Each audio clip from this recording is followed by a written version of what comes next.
정치원을 시작합니다. 노동일 경희대 교수, 김두수 시대정신연구소 대표 나오셨습니다. 두 분 어서 오십시오. 안녕하세요. 안녕하십니까.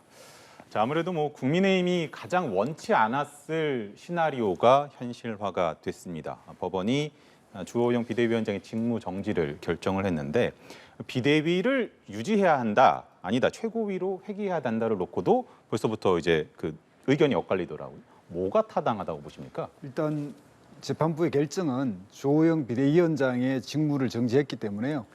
주호영 비대위원장이 비대위를 구성했거든요. 지명했기 때문에. 네. 그래서 비대위 유지는 법적으로 불가능하다고 저는 보고요. 최고위원회로 복귀해야 된다는 게 맞다고 봅니다. 그래서 이 직무대행의 최고위 체제로 운영해야 되는 거고요. 그 직무대행이 비대위 형식으로 운영을 할 수 있을지는 몰라도 당대표의 지위나 권한을 침해하는 방식으로는 할 수 없기 때문에 결국 직무대행 체제가 될 수밖에 없다, 이렇게 봅니다. 자, 그러면은 일단은 비대위를 유지하게, 어떻게 결론이 날지 모르니까 비대위를 유지한다면은 권성동 원내대표가 직무대행을 하게 될 텐데 비대위원장 직무대행이라는 게 상당히 좀 생소하긴 하거든요. 글쎄 지금 이게 우리가 벌써 몇 번째 사상 초유의 사태란 말 하는지 잘 모르겠어요. 그러니까요. 이거 사상 초유의 사태이기 때문에 이 법원 결정을 좀 자세히 보고 분석한 다음에 얘기를 해야 될 것 같아요. 지금 이제 법원의 결정은 비대위 설치를 할 만한 비상 상황이 아니라는 거 아니겠습니까? 네. 그래서 주호영 비대위원장의 직무 집행을 정지한다고 돼 있거든요. 네. 그러니까 비대위원장 선생님 무효라는 얘기 아닙니다. 그런 판결이 안 났고요. 그건 이제 본안 판결에 들어가야 네네. 되는 거죠. 그러니까 비대위와 비대위원장은 있는데 직무만 정지된다는 그런 의미로 해석이 될 수 있거든요. 네. 마치 이준석 대표가 당원권은 정지됐지만 당대표 지위는 유지하고 있었던 것처럼 네. 그런 상황이란 말입니다. 네. 그러면 이제 권성동 원내대표가 직무대행을 하는데 당대표 직무대행을 해야 되는 건지 비대위원장 직무대행을 해야 되는 건지 그러니까요. 그것도 아직 불확실해요, 사실은. 네. 그러니까 내일 이제 당 의원총회를 한다는 거죠. 예. 국민의힘에서 의원총회를 통해서 의원들이 총의를 모아가고 또 국민의힘에도 법률가들이 얼마나 많습니까? 네. 판사 지내신 분도 많고 조호영 위원장 자신이 판사 출신 네. 아닙니까? 그러니까 이건 무슨 판사를 공격하고 성향이 어떤 이렇게 할 게 아니고 현재 그 법원의 결정이 어떤 것인지 면밀하게 분석을 하고 그에 따라서 그 다음 행동을, 그래서 권성동 원내대표가 비대위원장 직무대행을 하는 건지 당대표 직무대행을 하는 건지, 그리고 그 다음에는 그러면 비대위를 다시 꾸려야 되는 건지, 이런 절차적 문제를 좀 차분하게 분석했으면 좋겠다. 아직까지도 좀 확실치 않습니다. 그 부분 어떻게 해야 될지. 만약에 이제 최고위로 돌아가게 된다고 한다면은 일단 그 비대위로 넘어올 때 권성동 원내대표가 당대표 직무대행에서 사퇴를 했잖아요. 사퇴를 선언하고 넘어온 건데 그 경우에는 어떻게 됩니까, 이게? 일단 최고위로 복귀된다면 네. 법리상으로는 최고위를 사퇴하지 않은 두 분, 정미경, 김용태, 네. 이 두 분에게 말하면 직무대행, 그 중에 한 분이 직무대행을 맡아서 최고위를 구성할 권한이 있습니다. 그런데 이제 정치라는 게 이제 그렇게는 할 수 없고, 제가 볼 때는 이 직무대행을 사퇴했던 권성동 원내대표가 네. 원내대표직을 사퇴함으로써 새롭게 의원총회에서 만약 긴급하게 원내대표를 선출한다면 그분이 직무대행을 맡아서 최고위 구성을 지휘해 갈 수 있는 것, 이게 그래도 정치적 그나마 이렇게 가장 정통으로 가면서 사태를 수습하는 길인데, 이걸 피해가면 편법에 편법을 거듭하면서 또다시 이 문제가 더 이게 수습이 되는 게 아니라 오히려 더 갈등으로 나간다든가 또 다른 가처분이 나온다든가 이렇게 될 가능성이 높기 때문에 저는 최고위를 수습하는 길은 그런 과정을 거치는 것이 원내대표를 새로 선출하는 게 가장 원만한 길이다, 저는 그렇게 봅니다. 원내대표를 새로 선출해야 된다라는 것이 이제 이준석 전 대표 측의 주장인 것 같고, 지금 당 내에서 좀 나오는 얘기들을 들어보면은 비대위가 그대로 가는 걸로 해서 권성동 원내대표가 직무대행으로 가는 그런 체제로 가는 것처럼 방점이 좀 찍혀 있는 것 같기는 한데, 두 경우 모두 사실 권성동 원내대표에 대한 책임론이 당내에서 없었던 게 아니기 때문에 계속 부담스러울 것 같아요. 그러니까 저희도 아마 얘기한 것 같은데요. 이런 사태에 상당 부분 책임 있는 게 권성동 원내대표 아니겠습니까? 네. 그렇다면 저는 지난번 의원총회에서 재심을 물을 게 아니고 그때 흔히 사표를 던지면서 내가 정치적 책임을 지겠다. 이 문제는 사법적 문제가 아니고 정치적 문제니까 내가 정치적 책임을 지니까 이준석 대표도 이 문제를 정치적으로 해결하자. 이렇게 했어야 되는 거죠. 여러 차례 얘기했습니다. 뭐 두 분도 네. 그렇고. 근데 지금 상황에서 이제 만약 이걸 계속해서 뭐 이의 신청을 하고 뭐 항고를 하고 재항고를 하고 본안 판단까지 기다리고 이러면 도대체 국민들이 보기에는 이게 도대체 집권 여당이 선거 이긴 후에 이게 무슨 이 사태냐 이게 지금도 정말 난감한 상황인데 네. 국민의 입장에서 봤을 때 국민의 힘 입장이 아니고 국민의 입장 봤을 때 이거 도저히 납득할 수 없는 거거든요. 그러니까 저는 지금이라도 그런 쪽으로 정치적으로 풀어야 한다고 생각을 합니다. 뭐 갑자기 해결되는 건 아닙니다. 권성동 원내대표가 그만둔다고 해서 갑자기 해결되는 건 아니지만 그래도 이 문제를 정치적으로 해결해야 한다는 어떤 신호는 보낼 수 있는 거거든요. 내가 이 뭐 사태 책임을 진다고 하고 이준석 대표에게도 정치적으로 해결하자. 이준석 대표가 그 인용이 되면 가처분 신청이 네. 인용이 되면 잠적하겠다고 했잖아요. 또 오늘도 여러 가지 일정을 취소했다는 거 아니겠습니까? 저는 그게 어떤 정치적 해법을 바란다는 행보라고 생각합니다. 잠적하겠다고. 당대표 사퇴가 아니잖아요. 예, 예. 잠적하겠다는 거였지. 그러니까 조용하게 있겠다는 건 정치적 해법을 기다리는 거 아니냐 해서 새로운 원내대표가 뭐 지금 상황에서 권성동 원내대표가 다시 뭐 비대위원장 직무대행이냐 당대표 직무대행이냐 할 때 또 논란이 나옵니다. 그러니까 그렇게 해결하는 게 저는 가장 빠른 해결 아닐까 싶습니다. 노 교수님 말씀하신 대로 사실은 그 이준석 전 대표가 최근에 이제 언론 인터뷰에서 많이 좀 강조를 했던 부분이 정작 책임져야 될 사람들이 책임지지 않았다라고 하면서 우회적으로 이제 권성동 원내대표를 공격을 했었기 때문에 어떻게 보십니까? 일단 이 사태의 본질은 윤석열 정부가 사실 공동정부인데 이 공동정부의 핵심은 뭐냐면 2030과 6070의 세대연합, 네. 세대 공동정부거든요. 그런데 이 이준석 대표의 일종의 이제 기성세대가 볼 때는 싸가지가 없고 버릇이 없고 이 예의가 없다라는 이유로 이준석 당대표 체제를 인정하지 않은 거거든요. 그냥 35, 6살 먹은 그냥 젊은 사람으로 취급하고 당대표로 인정하지 않아서 이 문제가 생긴 겁니다. 그래서 이준석 당대표라고 하는 것에 대해서 기성정치 소위 6070의 세대에 기반하고 있는 기성 그 정치인들이 이런 공격을 통해서 했기 때문에 이 문제는 그 부분으로 정치적 대타협을 할 수 있는 가능성이 하나 남아 있고요.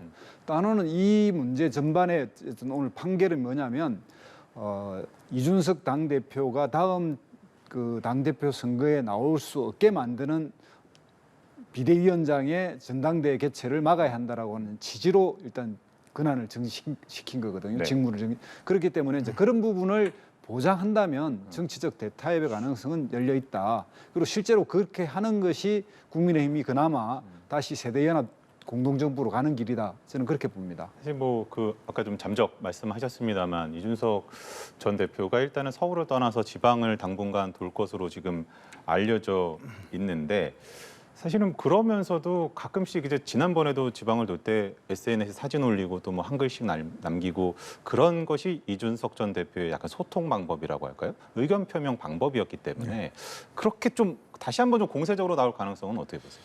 그러니까 이제 이 사업 결정으로 인해서 이준석 대표는 뭐 사실 엄청난 승리를 얻은 거 아니에요? 그렇죠. 정치적 승리고. 네. 그리고 오늘 뭐 여러 가지 기사들을 봐도 제가 봐도 그건 100% 이준석 대표 측의 그 주장을 받아들인 거예요. 그렇다면 이준석 대표로서는 더 이상 뭐 이걸 가지고서 뭐 왈가왈부하거나 더 뭐 이른바 윤핵관들을 공격하거나 윤 대통령을 공격할 이유는 현재로서는 없습니다. 앞으로 이제 저 국민의힘 그리고 윤석열 대통령을 포함한 그런 국민의힘 지도부가 어떤 그 대응을 하느냐에 따라 달려 있다고 네. 생각합니다. 지금 이제 너무 저 이준석 대표가 극렬한 비난을 윤 대통령을 향해서도 쏟아냈고 그래서 일부에서는 지금 돌아올 수 없는 다리를 건넜다고 하는 거 아니겠습니까? 네. 근데 돌아올 수 없는 다리를 건넜으면 새 다리를 놓는 것도 정치적 상상력의 일부입니다. 그것도 도저히 품을 수 없다 하는 사람도 품는 게 정치적 어떤 행보고요. 그러니까 그 사법적 판단과 정치적 어떤 행보가 다른 게 바로 그런 네. 것이거든요. 사법적 판단은 예스 혹은 노 둘밖에 없습니다. 근데 정치는 그 중간도 있을 수 있고 예스도 있고 노도 있는 게 정치 아닙니까? 그러니까 저는 이준석 대표가 이렇게 당분간 잠적하겠다고 했을 때 그 대응이 중요하니까 지금부터라도 저는 도저히 상상할 수 없는 어떤 그 다른 방법을 통해서 돌아올 수 있는 다리를 새로 놓을 수 있지 않겠는가 하는 생각을 합니다. 이건 사법적 행로를 계속 밟으면 한이 없습니다. 이거는. 그리고 집권 여당이 계속해서 이런 상황으로 뭐 더 험한 말을 하고 싶은데 이런 상황으로 연말을 지나고 또 연초를 맞느냐 이건 있을 수 없는 거거든요. 사실은 또 왜 또 여쭤봤냐면 이준석 전 대표가 최근 언론 인터뷰에서 뭐라고 얘기했냐면 좀 사태를 좀 해결할 수 있는 방안으로 제시를 했던 게 윤석열 대통령의 사과라고 비대위 무효화하는 그거를 제안을 하긴 했었는데 그럴 가능성이 그런 게 어찌 보면 아까 말씀해 주신 그런 참신한 생각지도 못했던 그런 방법이 되겠습니다. 아니, 그러니까 그런 것도 포함해서 그것도 뭐 이준석 대표가 제안한 거니까 뭐 그렇게 할 수도 있겠죠. 아니면 또 다른 방법, 그러니까 창의적인 방법이 있지 않겠습니까? 제가 뭐 여기서 이렇게 하라고 이렇게 제안할 수 없는 거고. 그런데 그 정치 영역이란 게 무한한 상상력의 영역 아니겠습니까? 그러니까 이런 문제는 사실 사법적 판단에 맡기기가 적합치 않은 분야예요. 그래서 미국에서의 법원은 이런 문제에 관여하지 않습니다. 이런 것들은 폴리티컬 퀘스천이라고 정당 내부 문제는 네. 알아서 하세요. 사법적으로 예스, 노 판단하기가 이건 적합하지 않은 분야라는 걸 회피하거든요. 그래서 이걸 보면 어떤 결정을 내렸어도 만약 기각했다고 또 어느 쪽에서는 비난할 거 아니겠습니까? 여러 가지 논리를 들어서. 그러니까 결국은 이것들은 사법적 판단에 적합하지 않은 영역인데 어쩔 수 없이 사법적 판단에 의존을 했으니까 이제부터 해결하는 것은 정치적 상상력을 좀 동원해야 한다. 그런 얘기입니다. 사법적 판단 부분은 조금 후에 다시 한번 좀 짚어보도록 하고요. 이제 국민의힘 내부에서는 뭐 기존부터도 이제 그 윤석열 대통령이 품어야 한다라는 그런 얘기들도 있긴 했습니다만 또 일각에서는 윤리위를 통해 가지고 다시 한번 더 강하게 이준석 전 대표를 강하게 징계하거나 제명해야 된다 이런 이야기도 있는 게 사실이거든요. 예, 일단 이준석 대표가 윤리나 이런 데 좀 뭐 사안이 네. 그 경찰 수사 문제가 있지 않습니까? 그러니까 성상납에 관련된 네. 경찰 수사와 그것을 또 증거 인멸이라고 하는 행태를 통해서 이제 보여줬던 이런 걸 지금 여전히 수사가 되고 있기 때문에 이거에 따라 이제 만약에 송치되고 기소가 되면 다음건 정지가 또 일어나니까 윤리를 통해서 추가 징계가 가능합니다. 그런데 이제 이런 문제에 이건 법리적으로 보면 그렇긴 한데 그렇게 될 때 지금 국민들이 바라볼 때는 이것이 또 다른 정치적 보복이 아닐까 또 보복으로 인식할 가능성도 상당히 있고요. 지난 대선 기간에 보면 윤석열 후보가 이준석 대표를 어쨌든 2번 포옹을 했습니다. 네. 그때는 2번 했는데 지금 대통령이 된 지금 3번 못할 이유는 없거든요. 그래서 그런 정도의 대통령의 사과나 포옹이 일어난다면 그리고 또 지금 이제 국민의힘 내부에서 이런 절차를 밟아가는 것이 이번 이 가처분 신청에 대해서 좀 더 꼼수나 편법으로 이걸 뭔가 이렇게 바꾸가려 하지 않고 당헌에 주어진 대로 그 정신에 맞게 절차를 밟아 나간다면 대타협의 가능성은 여전히 남아 있다. 그것이 그나마 국민의힘 집권 여당을 정상화시키는 길이다. 저는 그렇게 봅니다. 자, 기소 얘기를 해주셨으니까 뭐 사법적 부분에 대해서 뭐 예단할 수는 없겠습니다만 기소가 만약에 된다 그러면 어떻게 되는 겁니까? 뭐 기소되면 국민의힘 당원상에 바로 당원권이 정지돼 버리는 거니까 아무 문제 없죠. 그때는 이제 대표도 할 수 없는 것이고. 거리로 볼 수 있는 거죠. 그렇죠. 그 상황에서는 기소가 된다면. 근데 이제 그 상황에서 기소가 된다 또는 이제 제명을 한다 만약에 그렇게 한다면 그래도 이준석 대표의 입을 막을 수 있을까요? 그죠? 지금 옛날처럼 무슨 뭐 귀양 보내서 위리안치 시킬 수 있는 상황도 아니고 이준석 대표의 그런 어떤 본인 말대로 이제 선전선동에 능한 그런 입을 강제로 막을 수도 없는 거고 그렇다고 지금 경찰 수사가 되어지는 것들을 무슨 구속 사안도 아니고 네. 그러니까 지금 강제로 어떻게 할 수 없는 상황이에요. 그러니까 국민의힘 지지자들 또 많은 국민의힘 당원들이나 이런 사람들도 마땅치 않다 하는 사람이 많아요. 이준석 대표 저런 상황까지 가는데 그걸 품어야 하느냐. 그러나 정치 영역은 어쩔 수 없는 거죠. 강제로 할 수 없다면 포용할 수밖에 없는 거죠. 지난 대선 때 2번이나 이제 그 윤석열 후보가 포용을 했지만 그때는 뭐 마땅해서 품었겠습니까? 네. 얼마나 속으로 감정이 상하고 했겠습니까? 그러나 선거 승리를 위해서 할 수밖에 없었잖아요. 지금은 더 큰 명분이 있죠. 국정이 이렇게 혼란스러운데 이걸 놔둘 수 없다. 이게 더 큰 명분 아닌가요? 선거 승리보다? 저는 그런 쪽으로 좀 한다면 뭐 예를 들어서 이준석 대표를 내쳐야 한다라고 주장하는 사람들도 설득할 수 있지 않을까 저는 그렇게 생각합니다. 네, 이제 좀 추가적으로 여쭤보면은 이게 동호 반복이 될 수도 있겠습니다만 이제 만약에 이제 그 원래도 그냥 기소가 자연적으로 만약에 될 거였고 그래서 그냥 기소가 됐다라면은 지금의 상황과 다르지 않아요. 지금 만약에 이렇게 비대위를 체제로 무리하게 전환을 하고 했던 부분들이 국민들에게 비춰지는 시각이 있고 그렇기 때문에 지금 기소가 되면은 뭔가 정치적인 기소 아니냐라는 또 오해를 받을 수 있는 거를 긁어부스럼 만든 거 아니냐는 그런 비판적 시각도 있거든요. 그 이준석 대표가 지금까지 계속 해왔던 게 바로 이제 그 점을 노린 거죠. 바로 이제 본인의 어떤 잘못 때문에 이와 같은 그 사태가 벌어진 게 아니고 이른바 윤핵관들과의 어떤 뭐 권력 충돌, 네. 뭐 그리고 자기가 핍박받는 권력자들에 의해서 절대자라고 표현도 했죠. 황제에 의해서 핍박받는 뭐 막시무스 네. 이런 식으로 지금 계속 해왔던 게 바로 그런 거죠. 지금 수사 결과가 발표되면 이준석 대표 측에서 뭐라 그러겠습니까? 바로 이제 뭐 이른바 윤핵관 측에서 힘을 써서 그렇게 된 거 아니냐 할 것이고 기소가 돼도 마찬가지고요. 그러니까 이 문제는 그렇게 나가면 끝이 없다는 얘기입니다. 지금 정기국회 자꾸 얘기하지 않습니까? 윤석열 대통령 정부가 들어서서 첫 번째 정기국회 얼마나 할 일이 막중하고 경제도 위기라고 하고 그런데 이 문제 가지고 계속 끌면 끌수록 국민의힘도 불리하고 국가적으로도 불리하고 국민들도 지친다는 얘기입니다. 그러니까 국민의힘 입장이 아니고 국민의 입장에서 좀 판단하면 좋겠다는 생각이 듭니다.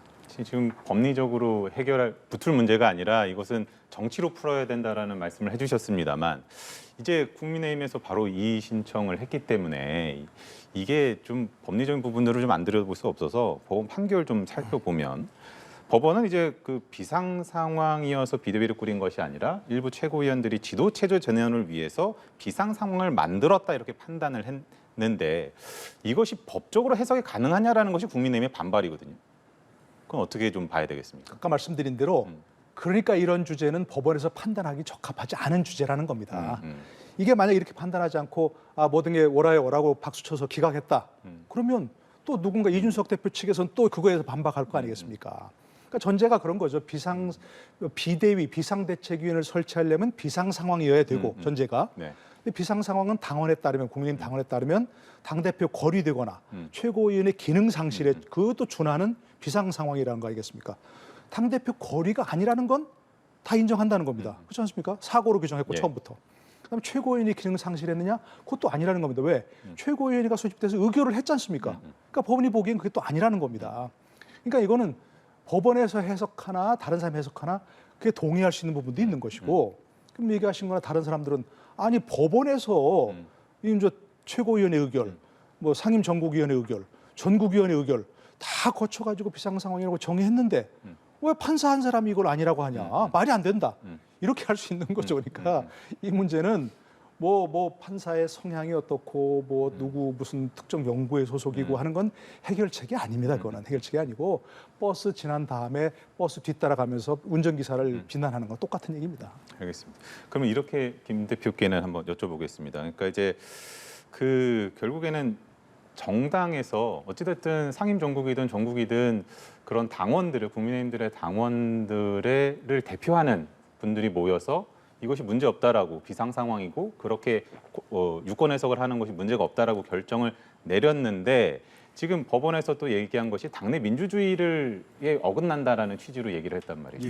그건 어떻게 해석해요? 그게 이제 핵심이 바로 이제 정당은 헌법에서 결사는 자유되 운영은 민주적으로 해야 한다라고 명시되어 있는데 네. 이 운영의 민주성이 가지고 있는 건 당원에 의한 선출된 당대표. 그럼 당원 선출 당대표를 바로 하기 힘들 때 대의원을 거쳐서 전당대회라는 이름으로 선출하기 때문에 그 권한을 침해할 경우에 당내 민주주의가 무너진다고 보는 거거든요. 이 건은 뭐냐면 다른 여타의 어떤 정당의 징계라든지 이런 것에 대해서는 거의 재판부가 개입하지 않습니다. 그런데 뭐냐면 당대표의 지위가 변동되는 즉 당원이 선출한 여기 이제 보면 국민 여론 30%와 그 이 당원들 투표 70%를 가지고 이준석 당대표가 뽑혔는데 이 부분이 변경될 때 문제가 생긴다 이렇게 이제 재판 그 판결문에 나와 있습니다. 그러니까 당대표 지위를 변동시키는 인위적인 어떤 일이 벌어졌다. 네. 이것에 대해서는 어쨌든 민주주의 원칙에 어긋난다. 그러니까 이 민주주의 원칙에 어긋나게 만든 비상 상황이라고 하는 규정이 너무나 자기적이다고 보는 거죠. 그래서 그 부분에 대한 지적을 한 거고 거기에 따라서 지금까지 제가 앞에 말씀드린 대로 윤석열, 이준석이라고 하는 2030과 6070의 이 연합 정부 부분을 윤핵관이 공격해서 이준석 대표를 쫓아내는 이 국면으로 보인 거고 그것이 최종적으로 이렇게 판결에 나타났다 이렇게 보거든요. 그러면 어찌됐든 이의 신청이 같은 재판부가 하는 걸로 알고 있는데 받아들일 가능성이 낮다라고 저는 없다고 생각합니다. 없다라고 하는데 동의하십니까? 아니 없다고 100% 얘기할 수가 없죠. 그러나 이런 가처분 신청에서 이의 신청이 받아들여지거나 또 항고에서 뭐 판단이 뒤집히거나 그런 경우는 거의 없습니다. 근데 이제 제가 자꾸 이제 그 국민의힘 측에서 무슨 판사의 뭐 성향 네. 이런 걸 또 그리고 바로 오늘 아침에 무슨 뭐 그 연찬회에서 결정이 나고 나니까 30분에 했다, 뭐 정치적 문제다 이렇게 얘기하는데 저는 그거 말고 시기적으로 하나 좀 짚어야 할 게 있다고 생각을 합니다. 정치적 해석이 아니고 네. 이 문제는 가처분 신청 아닙니까? 네. 그러니까 긴급한 처분이에요. 그러면 진작했어야 됩니다. 진작. 비대위가 본격적으로 활동하기 이전에 예를 하나 들어볼까요? 이제 우리가 많이 가처분 신청 들을 때 무슨 뭐 부동산 처분 금지 가처분 신청 이런 거 하잖아요. 예. 채권자가 보니까 채무자가 자기가 있는 재산을 뭐 집을 팔려고 한다, 빨리 팔아버리려고 한다.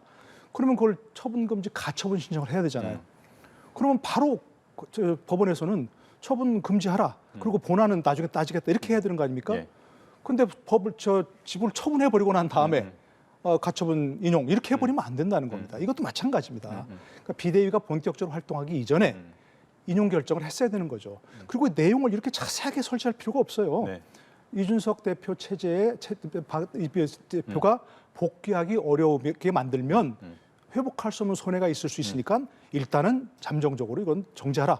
이렇게 하면 되는 거거든요. 이걸 내용까지 다 세게 뭐 얘기하려고 하니까 문제가 생기는 것이고 시기도 늦어졌다는 얘기입니다. 제가 보기에는. 그게 이제 지적을 돼야 할 문제라는 거죠. 그런데 이제 국민의힘에서는 지금 말씀해 주신 대로 그 판결문 자체가 너무 상세하다라는 부분과 함께 사실은 당초 이제 그 남부지법에서 기자들에게 그 공지를 했던 내용에 따르면 이제 이번 주에는 결론 내지 않겠다. 그래서 이번 주에는 없다라고 이제 얘기를 했었기 때문에 그런 부분을 봤을 때 정치적 목적이 있는 거 아니냐 시점적으로 이렇게 좀 의심하고 있는 것 같거든요. 일단 뭐 판사가 한 분이 아니고 3인 합의부였고요. 네. 그리고 이제 그때 발표할 때도 가능하면 빨리 하겠다. 그런데 이번 주는 아마 힘들 것 같다. 이런 것이 다음에 한다라고 확실하게 못 박은 그런 그 안내는 아니었습니다. 그래서 가능한 이제 이건 땡겨야 되고요. 아까 노 교수님 말씀대로 네. 가처분은 가능한 빠르게 하는 게 맞습니다. 그러나 이 비대위가 발족하고 난 이후에 그래야만이 가처분이 가능하기 때문에 이제 그건 어쩔 수 없는데 재판부가 약간 신중하게 시간을 끌은 이유는 워낙 이게 중대한 문제라가 이게 그 뭐 초유의 문제 있지 않습니까? 그러니까 본인들이 이 가처분 결정을 하더라도 좀 충분한 이유를 판결문에 쓰지 않으면 다시 한번 또 정치적 정쟁이 되겠다 이렇게 생각하니까 그 근거를 좀 분명하게 하기 위해서 좀 신중을 기했다 이렇게 저는 이렇게 봅니다. 공교롭다라고 표현해야 될 것 같은데 사실 뭐 연찬회가 끝나고 어제는 또 그 당정이 원팀을 강조하고 이런 상황에서 이런 일이 있다 보니까 사실은 좀 무색해지지 않았나라는 생각도 좀 드는데 내일 일단 긴급 의원총회를 개최를 하는데 묘수가 나올 수 있겠습니까? 묘수보다는 정석을 찾아야죠. 묘수를 자꾸 찾으면 이제 꼬일 수가 있으니까 네.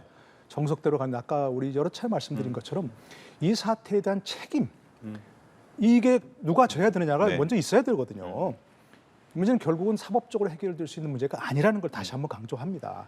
그러니까 권성동 원내대표가 사퇴하면 그거 어떡하나? 아니 원내대표는 하루면 됩니다. 의원총회 해서 그 자리에서 뽑으면 되거든요. 예. 사퇴하고 새로운 사람이 새롭게 뭔가 문제를 풀어가는 그런 것부터 시작해야 되지 여기서 자꾸 뭔가 이렇게 뭐 사법적 법적으로 뭔가 어떻게 피해가려고 묘수 그렇게 하면 더 꼬입니다 문제가. 저도 예, 확실한 거는 이 일련의 부분에서 직무대행을 맡았던 권성동 대표와 대통령의 문자 이게 이제 결정적 비상 상황을 규정하게 되는 근거였거든요. 그래서 권성동 대표가 이 부분에 대한 책임을 지고 사퇴하면서 의원총회에서 새로운 원내대표를 선출하면 그분의 건의를 가지고 최고위를 재구성할 수 있거든요. 그 최고위를 구성하되 직무대행 형식의 성격을 띠는 최고위 또는 뭐 비대위 형식이라도 비대로 부를 수는 없거든요. 네. 그러니까 그래서 그런 식으로 간다면 당은 정신에 어긋나지 않을 것이고 이준석 대표도 여기에 대해서 다시 한번 뭐 추가로 당을 공격하거나 그러지는 못할 거라고 봅니다. 근데 그런 식으로 이렇게 정석으로 가야지 이걸 약간 편법이나 다른 이런 묘수를 발휘한다고 하면 할수록 더 꼬이고 더 큰 분란이 생긴다. 저는 그렇게 봅니다. 자, 마지막으로 사실은 그 체리 따봉 그 문자를 주고받은 것이 이제 윤석열 대통령과 권성동 원내대표였기 때문에 윤석열 대통령으로도 좀 뭐라 그럴까요? 좀 영향을 주지 않겠느냐 뭐 이런 좀 관측들도 있는데 거기에 대해서는 좀 어떻게 전망하시는지 한 말씀씩 듣고 마무리하겠습니다. 윤 대통령이 좀 침묵할 수밖에 없겠죠. 이 문제에서 뭐라고 좀 하겠습니까? 그러나 여러 차례 얘기한 것처럼 결국 집권 여당의 문제는 어떻든 국정의 총책임자는 윤 네. 대통령입니다. 네. 대통령이고 더구나 우리는 대통령의 권위라는 게 엄청난 상황 아닙니까? 그러니까 이 문제는 초기부터 조금 대통령이 적극적으로 나서서 뭔가 의사 표현을 하고 뭐 또 당무에 관여한다 그런 게 아니라 이준석 대표를 어떤 식으로든 포용해서 정치적으로 문제를 해결했어야 되는 건데 지금 너무 늦었다고 얘기하죠. 너무 늦었다고 할 때가 조금 빠른 때라고 생각합니다. 네.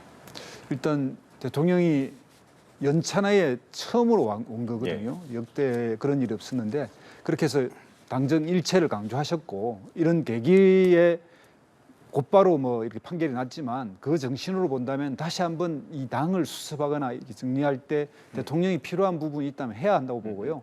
그런 부분에서 뭐 필요하면 정말 이준석 개인을 만나는 것 그리고 국민에게 사과하고 이 당의 수습을 당원들에게 부탁하는 이런 정도의 성명을 내서 대통령이 당 수습에 앞장선다는 걸 보여주는 게 지금 시기에는 오히려 그게 정도다 이렇게 생각이 듭니다. 알겠습니다. 이게 어떻게 수습되느냐에 따라서 민생 어떻게 좀 국민들이 좀 웃을 수 있게 될지 이런 것들도 결정이 되지 않을까 이렇게 생각을 해보면서 오늘 이 시간 여기서 마무리를 하도록 하겠습니다. 두 분 수고하셨습니다. 네, 고맙습니다.